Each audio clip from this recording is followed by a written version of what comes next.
जी sir, जी sir, जी sir. हाँ side लगा रहा हूँ, साइड लगा रहा हूँ। अरे श्रीमान जी क्या कर रखे हैं? क्या हुआ गलत आपको ये? सर? ये तो कंपनी से आती है इसके साथ। गलत है मेरे भाई।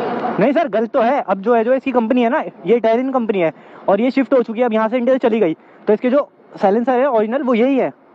वो इंडिया में ये इसलिए नहीं हो सकता। नहीं, ये बैन इसलिए हुआ है, मतलब कंपनी यहाँ से गई इसलिए है ये। सर लाइसेंस तो है नहीं मेरे पास, घर है और डिजी लॉकर में मेरे पास।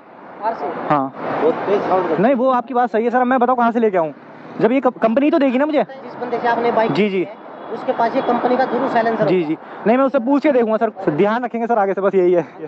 शुक्रिया सर, शुक्रिया शुक्रिया।